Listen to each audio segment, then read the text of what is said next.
Welcome, welcome. It is 3 degrees with proper fangirl. That is me. I am Heather Anna. Hi. How are you? You feeling pretty good? Okay, good.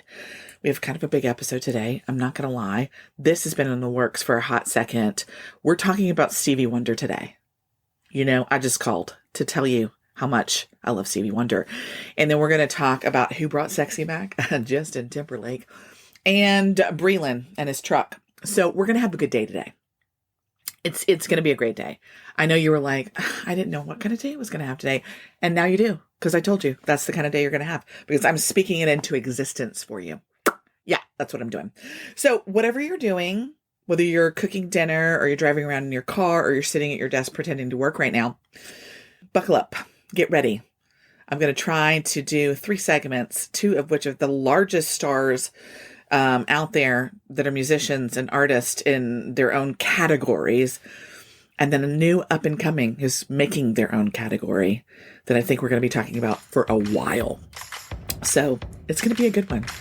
This is today's episode of 3 Degrees. All right, guys, we're going to talk about Stevie Wonder first. Well, actually, I'm going to take that back. We're actually going to talk about Stevlin Hardaway Judkins. Did you not know? You don't know him. Okay, well, that's Stevie Wonder before he was Stevie Wonder. In fact, that's Stevie Wonder before he was Lil Stevie Wonder. That's him before. Yeah, anyway, so that's where he started. He was born premature. His retinas were detached, so he's been blind since he was born. So mom was a little protective. She was a single mom, and she was literally like, you know what? I prefer you to be in the house. I prefer you to be in the house. Here's some things that you can do. Here's a drum set. Here's a harmonica. Here's a piano. Do with it what you will. And what he did do was like, oh, okay, well, I think that I'm going to learn this and master it by the time I'm 9 or 10 years old. So he did. And around this time, in the summer of 1960, Stevie was outside, and he had only one rule. If he was going to be outside, you can be in the yard, that's fine. But if you're going to go cross the street, you have to have somebody with you. Don't blindly go walking through the street. Listen, that's not a bad joke. Stevie would laugh at that joke. He's very self-deprecating, okay? He would understand it, so don't write me a letter. And if you do, where would you send it anyway? Okay. He hears the music. It's several blocks away. He can tell it's far, but he hears it faintly. And he's like, okay, the rule is I got to have somebody walk me across the street. So he walks as far as he can, listening to the music, trying to figure out where it's coming from, right? Gets to the street, waits for somebody. Hey, can you help me across the street? Yes. Goes to the next spot. Okay, I think this is about where I need to turn. Hey, can you help me across the street? And he does this for several blocks until he gets to somebody's house, and there's guitars and drums and all the things. And of course, did he bring his bongos? Of course he did. He brought his bongos.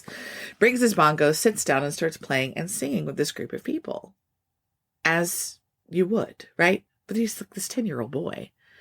And then there's a woman there that happens to be from his local church who was like, I'm going to tell your mother that you're doing this because this is not the Lord's songs. Okay. Thanks, Karen. Then there happened to be the brother of Ronnie White, who was in the Miracles, who was signed with Motown, happened to be there and is listening to little Stevie and was like, man, this kid is talented. Like, this is crazy. So he goes back to Motown and says, look, you've got to let him audition. So they bring Stevie in, and Stevie's like, I don't even know what we're doing, right? He's like a room full of pianos and guitars and drums. And yeah, I mean, like, heck yeah, that sounds awesome and great. So they get him in there. They get him to audition in front of Ronnie White. And Ronnie White's like, yeah, hold on. They run over to Berry Gordy, who was the head of Motown at the time, and was like, he's eating dinner. And he's like, dude, polish off your steak. We got to go. Finish the potato later. I'm telling you, we got to go. You got to go see this kid. And Berry Gordy goes over and goes, yeah, this is some talent. We got to get you signed. But the Stevlin Hardaway, so wordy. How about Lil Stevie Wonder? Because he was like this wonder kid. They couldn't get over his talent. Like, he mastered the harmonica, the drums, and the piano by the time he was 10 years old. And he's like this kid with just uber gift, uber talent, right? So they get him signed to Motown, and they get him on the Billboard Hot 100s for pop and R&B. It's 1963. He's 13 years old. He's having some success right here in the beginning. And so he goes along and he does his little thing. And, oh, well, what if I did this? And I'm like, nah, we're not going to do that. We got a plan for you. It's like, oh, well, what if we did this? Like, yeah, not so much. And he starts getting the idea that they're not really interested in his creative ideas. So he's like, I don't love that. So he decides, I'm just going to let my contract just naturally expire. So he does. He signs with the new record. He's gone for a little while, but he comes back in 1972 to Motown and was like, listen, if you want to work with me, this is what we're going to do. I'm going to have full creative control. And I am going to have the rights to my music. And they were like, we don't really do that. So, yeah, that's cute. But no, we're not really doing it. He's like, okay, that's cool. Like, but like we can work something else. No, creative control fully and the rights to all my music. Or we don't move forward. And I'm sure he said it in a really nice kind of jokey, silly way. Kind of the way that Stevie does because he's always kind of joking around and he's real pleasant. But he wasn't kidding. He wanted full creative control. So he got it.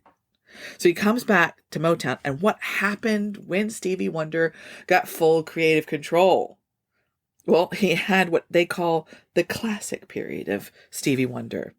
He started off with Music of My Mind, but then Inner Visions in 1973, Fulfillingness, First Finale in 74, Songs in the Key of Life in 76, the year I was born.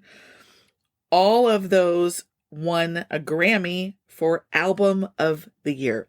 3 consecutive albums. You can go ahead and name another artist that's done this. I'll wait. Nope. I don't have to wait because I know the answer to this. Nobody else has done it. He's tied the record holder for the most Album of the Year wins, but he's the only one to have done it with 3 consecutive album releases. So once he got creative control, then we really started making some music. This was Signed, Sealed, Delivered, I'm Yours. I just go to say I love you, which he dedicated to Nelson Mandela, by the way. And he did Superstition and Isn't She Lovely, which he wrote about his daughter. Don't Make Me Start Crying. Harry Styles did that in his little X Factor audition. I'm sorry, did I just bring up Harry Styles again? Is there somebody here that can control? Nobody can control me. It's just me. Nobody can control it. All right, I want to tell you this little tidbit about me and my relationship to Stevie Wonder. Of course, I knew. I just called to say I love you. Obviously, I knew that. I knew Isn't She Lovely and Signed, Sealed, Delivered. I knew those. But, they did a commercial about orange juice. Do you remember the commercial? You are the sunshine of my life, Minute Maid. Yeah. I cannot not hear Minute Maid at the end of that line. Like literally Minute Maid ruined that. Anyway, that's my connection to Stevie Wonder. But what I knew about Stevie Wonder was that he had a really special sway when he played the piano that was so freaking enjoyable. I couldn't hardly contain myself when I listened to it. I mean, I kind of wanted to sway with him. You know what I mean? Like I was just in it. We're in it to win it. We're in it to feel it, right? But Stevie Wonder wasn't just a performer. He was also a social activist. In 1982, he took part in the campaign to get a petition that got 6 million signatures, BT dubs, to make MLK's birthday a national holiday. He cared about changing the world. He cared about unifying cultures, unifying races, bringing people together, and he took an active role in that.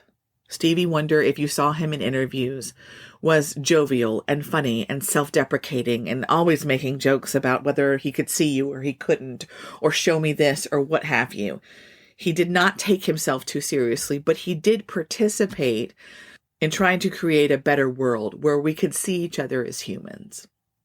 Stevie Wonder has 23 albums, 25 Grammys, which is the most by a solo artist, and a Grammy Lifetime Achievement Award, as you would expect. He has been asked to sing at funeral services for Michael Jackson, Etta James, Whitney Houston, and Aretha Franklin. I don't know anybody who has not been impacted by Stevie Wonder and his music. He talks about his harmonica being his little portable mini saxophone that he could take anywhere with him. And if you don't know the delightful sound of Stevie and his harmonica while he's playing the piano and singing to you with everything in him, with that tinny, beautiful chest voice that he has. Where have you been? He was inducted into the Rhythm and Blues Music Hall of Fame, the Rock and Roll Hall of Fame, and the Songwriters Hall of Fame. Rhythm and blues, rock and roll. I mean, if you remember the synthesizer, he was part of bringing that to music. I mean, you know, the sound of the 80s.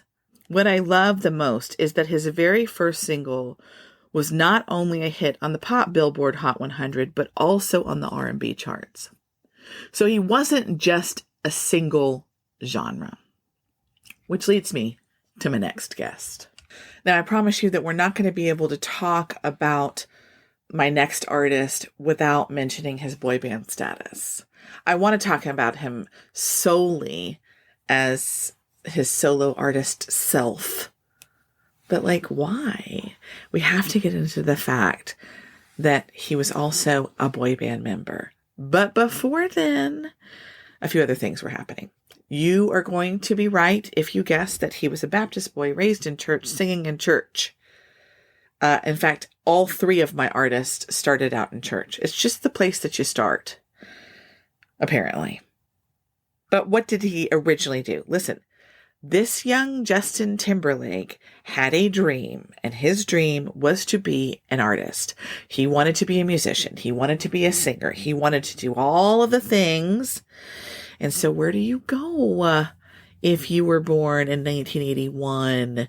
So in 1992, what were we doing? Were we on Star Search? Yes. Sweet little Justin Timberlake was on Star Search. He got 3.25 stars. 3.25 stars. But it's okay. He didn't make it there because then he went on to the Mickey Mouse Club.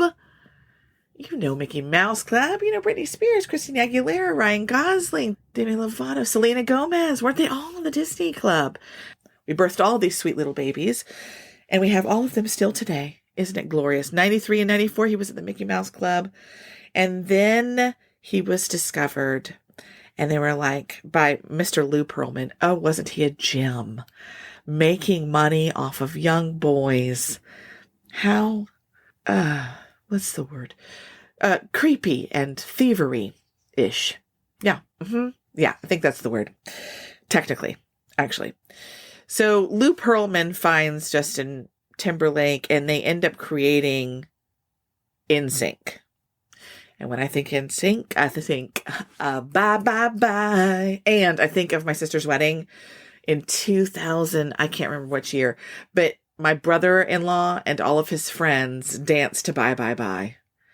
I was very pregnant with one of my children, and I laughed so hard, I thought I was just going to have his baby right there. Just laughing so hysterically. Surely that could push a baby out. It did not, sadly. But I did have the best time ever. And thank you, NSYNC, for Bye Bye Bye, because it's just a great dance and it's a great song. And it was a lot of fun. However, I don't think that was Justin Timberlake's idea of what he wanted to do forever and ever. No, he had visions of becoming a solo artist. He had ideas of what he wanted to do. So eventually they broke up after a few years of being together. They were actually together for 7 years, 2 years longer than a lot of bands. So y'all were pretty lucky with NSYNC. And so then he gets out of the band, and what does he do? His first solo album. Oh, BT Dubs. He also dated Britney Spears for a couple of years. So that happened. And then he wrote the album Justified. Here we go. And I'm going to tell you, this came out, when did Justified come out? Like 2002, I think. Oh my gosh. Okay. So I was at home with children. So this was like my cool music. I was like, this is amazing. I love this. Cry me a river. I mean, like, the beginning of that song, and then you hear the rain, and then the music video, and he's like, I don't care what you say, girl. I don't care. And you did me wrong. No. The answer is no. Back up. No. Don't care about your tears. Which, love. This album was critically acclaimed. Like, they were like, look at you, little Justin Timberlake, coming out of NSYNC and doing your first solo album. You did such a good job. Yes, you did. No, I'm just kidding. They took him seriously. Man, it's hard to do sometimes with these boy bands because they did dress alike and they did dance together. It wasn't like One Direction at all. I'm sorry, did I just mention One Direction and I mentioned Harry Styles and Stevie Wonder? Okay, it's on the mind. Stop judging me about this. This boy bands, it's related. It's basically the same thing. Justin Timberlake and Harry Styles are very similar, except they're not alike at all. But whatever, it's fine. They both came from a boy band and they're doing really good. But then Justin Timberlake wanted to be a Slashy. Do you guys know what a Slashy is?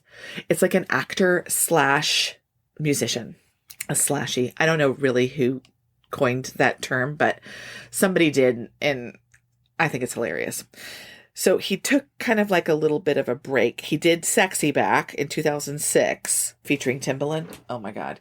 He talks about how that song came about. He was like, I'm bringing sexy back. And Timberland goes, yeah. And that was it. He was like, oh yeah, just ad-lib the whole time. And if you do not love that song, what is actually wrong with you? Are you no fun at all? How could you not like that song? It's like one of the most... Okay, I'm not going to argue with you right now. Sit down. Put your hand down. Don't you put that finger in my face. Sexy Back is good. What about Senorita? You listen to that song in the beginning of Senorita? How do you not start shoulder shaking? You got a shoulder, you can't help it. I can't even make those noises. My little beatboxing Justin Timberlake, freaking love him. Okay, listen. Then he got into the acting. Right, I told you that a second ago. He got into the acting and he did several things. And I was like, Justin Timberlake, shut up. Oh my God, you are good. Look at you being like dramatic and funny and cute. I mean, I always thought he was cute. And sometimes I wish he would stop shaving his head because, like, why do you get rid of the curls when you were grown up? Why? It's so cute. I think he blows them out now. Like, I literally think that maybe his hormones changed, but I doubt it. I think that he's literally taking a hairbrush to those curls. Jessica, please help him not do that. Jessica Biel's his wife, by the way. They have 2 children, but we're not going to talk about that. We're talking about his career and how every time he does an album, he's trying to break into a new space, right? Here, he wanted so badly to be R&B. He was like so excited when Justified came out. I was like, yes, I did a whole R&B album. This is going to be amazing. And they were like, great album for pop. And he was like, that's not what I intended at all. So he had to make peace with the fact that people saw it as a pop album. Okay, that's fine. We don't need it to be anything other than what it is. The music is great. The dancing is fabulous. And if we could just let the curls come back... Sorry, I'm just kind of stuck on that. Anyway, but he grew up listening to Stevie and the Jackson 5 and Michael Jackson and Paul McCartney. And he talks about how Paul McCartney specifically created this environment when he does a show. Paul McCartney's part of the Beatles, in case you didn't know. How he does a show. He does a 3-hour show. He makes it feel like his living room. He makes it feel intimate. He talks with them. He switches out from guitar to piano or whatever and just gives them this really intimate scenario in a stadium, which is hard to do. If you've never been to a stadium concert, your little artist is about wee big. Like, there's the size of an ant. And it can be hard to feel connected. But Justin was like, I want to feel connected with my artist. And in fact, I saw one of the stadium show tours that he did. He created this, it was probably 7 or 8 feet wide. And it was plexiglass so you could see through it. And it floated across the pit. So there's your favorite artist dancing, singing, and they're coming above you and passing you. Yes, please. Love it. But he loves the music. He loves the process. He loves finding a natural collaboration with people. Like, come in, sit down. Let's see what happens when I sit down with Timberland. I mean, are we going to figure out how to do Sexy Back? We didn't even know we were going to write that song. Did he end up doing Suit and Tie with Jay-Z and end up touring with him? He did. That's because he was writing songs for Beyonce. What? With Pharrell. he's running in some serious circles of songwriting that are highly creative and everything that I love about today's music. Timberland, Pharrell, Justin Timberlake, they're making the kind of music that moves me, like physically moves me, like makes me want to dance, moves me, like makes me happy, moves me. And then in 2016, after he'd taken another little break and doing all of his stuff, getting married, having children, all these things, he comes up with the song Can't Stop the Feeling that he wrote for the Trolls movie, a little animated film. Is there anybody that does not know this song? I feel like I thought that song said something like, and I've got soap in my pocket. I think he says soul. The soul in my pocket, or my pocket full of soul. I thought it was pocket full of soap for a really long time. Yeah. So there's that. But what I like about Justin Timberlake, first of all, he's cool. Okay. He's got the sneakers. He's got all the hats. He's got 75,000 denim button-ups with a graphic tee and cool pants underneath. He's definitely giving hot dad vibes at this point, but I'm 45, so that's okay. And he's in his 40s and he's got children. He's a man of the woods. That was his album in 2018. But what I have enjoyed as I've been studying his persona in interviews, as he talks and has conversations, he's in love with the music. He's in love with the process. And he has a great amount of respect for other artists and their process, especially if they are headed in a direction that is new and interesting and not just like the thing that we're listening to right now. And you know what that means? That points me to my very next artist. Okay, so here we are. We're going to talk about this up-and-coming artist. He's been on the scene for a minute, but not a lot of minutes, okay? His name is Daniel Gerard Breland. But he's not going by that because that's just so wordy. Just Breland. And why Breland? To honor his family. To give a new name to his family. So that should tell you a little something about this artist. First of all, I was looking for new artists, just in general, just a couple of months ago, and I happened upon Breland, and he has a song called My Truck. Now, technically, it sounds a little country. It sounds country, but there's some elements to it that I was like, this is way different.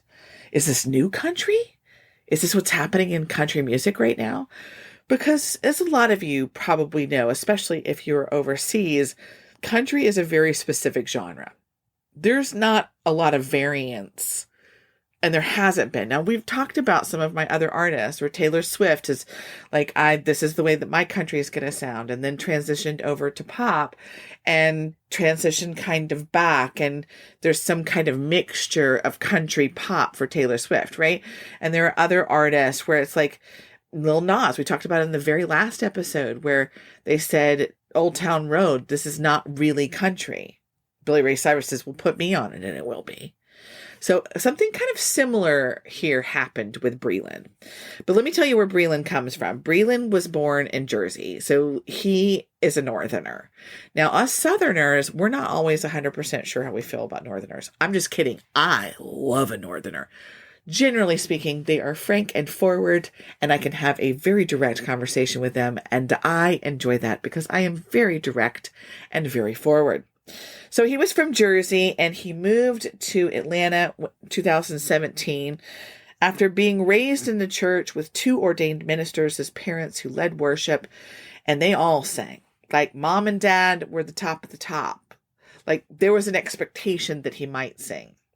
In fact, he didn't really have a plan. He went to boarding school in Jersey when he was 14 and decided, what do I want to be? You know, it's like when you go to a new place, like, I could be anything I want to be here. I could be social. I could be the life of the party. I could be an artist. What do you do? What do you do? What are your hobbies? Oh, I'm an artist. And so he started saying that. Breland's going around telling everybody that he's an artist. And he had a friend that was also a musician. And so they started writing music together after he told a couple people that he was an artist. He was like, I guess I should maybe I'll make some music now that I've said that. Like, I could be whoever I want to be, but I might have to actually do it. So he starts doing that, and he kind of falls in love with songwriting. So much so that he's like, okay, this is what I'm going to do. So he moves to Atlanta. He gets a job, regular corporate tech job by day. And by night, he's going to the studio, spending hours upon hours writing songs. So he'd write 1 or 2 or 3 songs a day. And he's writing constantly. He has a unrelenting, hardworking, competitive, I have to have this kind of drive. And he ends up writing for some people. He wrote for Trey Songz. He met a producer named Troy Taylor, and they started mentoring him and grooming him to be part of the industry. And so he's out there doing the grind, right? He's writing all the music for other people. So he'd be pitching, here's a song for this, or here's this type of genre. And he's not really, R&B, rap, hip hop kind of vibes, pop. And then he starts getting kind of close to the ideas that are involved in country music. There was a specific sound. There was a circular motion in the way that country music songs were written. He talks about them having like an aha moment, and he kind of liked that. He was like, okay, that's interesting. But he was just writing songs. He was just going to be a songwriter. And at some point he was like, man, what about like maybe I could perform a song. And they were like, man, you are good at writing songs. But that's the thing. That's what you do. You write songs. You're not like really a performer. I mean, double dog dare me twice. He said, I think that I'm going to decide that I'd like to perform. And even though they told him, I don't think that's a great idea. I think you found your space. I think this is where you should live. I think you're a songwriter, not a performer. He released his first debut single after waiting all day for another artist to show up and them just messing around, and said something about like, I could write a country song. They're like, dude, you could not write a country song. He said, watch this. And they wrote My Truck. Now, this debut single called My Truck came out in September of 2019. It has 2.5 million plus streams in the US, and it went gold. So I guess maybe he could, because it was his voice. And then something really kind of magical started happening. He started finding opportunities to collaborate with people. He co-wrote 2 songs with Keith Urban. Dierks Bentley actually reached out to him, was like, hey man, my name's Dierks Bentley. I'm a country singer. Breland's like, yeah, I know. I know who you are. He's like, listen, I found you online. I'm interested in you. And he ended up touring with him and did 15 shows with him. He was like, okay, here we go. He got offered a deal on Apple to do a show.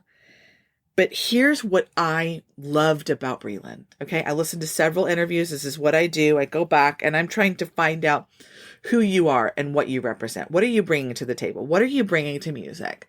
What is the message that you are trying to give? And he has this thing called cross country, and it's like a genre, but not a genre. Okay. He wants there to be a fusion between country and every other type of genre. He feels like we've put country music in a box, and it feels like it's not for some people, or it feels like it's not marketed to certain people. Or maybe there are certain communities and cultures who don't know enough about country, but if we mixed it with a little R&B or a little pop or a little rap or a little dance, then perhaps we could create music without borders. Perhaps we could bring people into the country music industry who are maybe not aware of other artist like Breland and go, hey man, you seem just like me. I seem just like you. Perhaps we are the same. I mean, this age-old question of the problems that we have with racism. Breland is a young Black male who's one of the very few Black people in country music. But why is that? He has told stories of how people have come to him and said, "You are ruining country music as I know it. You are ruining my idea of what country music is supposed to look like and sound like." And what his response to this type of racist comment is, "I am not in the business of pacifying racists. I am in the business of converting them." I mean, just let that sit with you for a second. I'm not going to make you feel good about feeling that way. I'm going to talk to you about how we are the same. I'm going to talk to you about this division that we've had going on between our cultures, that there's absolutely no reason for it anymore. And we need to move on. He says, "I stand for unity and community and breaking down barriers and telling your story." He has the song that he did that's called Cross Country. And I can't think of a person that could not relate to this song. And I'm going to do what you may not want me to, but I'm going to read you just a little bit of the lyrics, okay? "Jersey made, I was born and raised in the Garden State, and my mama prayed I would trust in God. Growing up is hard, so I made mistakes in the DMV, getting my degree. It was fun and games before the drinking age. I tried to fit in, but didn't. I'm different. Yeah, I know. The houses I stayed in were great, but they never felt like home. I'm going cross country. I won't stop running till I find where I belong. I'm going cross country. I know they might judge me. I ain't got to prove them wrong, because I know it's okay to be in my own lane when I'm doing what they said can't be done. I won't stop running till I find where I belong. Went to ATL where the nights are long with 1,000 songs that would never sell till I dropped the bomb that would put me on. Did it by myself. Heard the living's good out in Hollywood, thought I might as well, and I signed a deal. I tried to fit in, but didn't. I'm different." I just resonated with that. We have to stop worrying about whether this is exactly what a person wants to hear or not, or whether or not they completely and totally understand. But I do want to offer some information. We are the same, you and I, and we are different. And both things can exist in the same space. But I encourage every single one of you to take music in every genre and find your little niche, your little home, your little carved out place, and enjoy it there. And also step a little bit outside of your comfort zone and listen to some new music that might touch you in a way that you were not anticipating. This is the beauty of 3 artists like Stevie, Justin, and Breland, who are pushing the boundaries of what everybody else was playing and making and creating, that has brought such joy to our lives.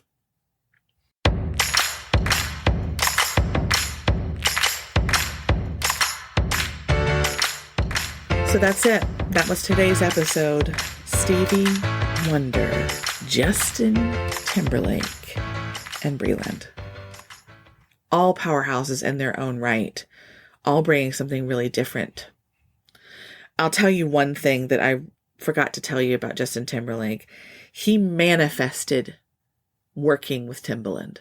Stevie Wonder fought to have rights to his own music. Breland said, "I'm not going to get told that I can't perform because you think I'm a songwriter. You don't get to define that for me." We have a voice. It's important that we use our voice. This isn't just about musicians. This isn't just about music. It's really about expanding your horizons. It's really about stepping outside of your box, the box that you may have been living in. the box that may have been given to you from your parents, from your friends, the box you may have put yourself in. I love music almost more than I love anything. And this is why. It can push us just outside of something that we thought we knew to help us discover what we did not already know. I hope you guys enjoyed today's episode, and I'll see you next time on 3 Degrees.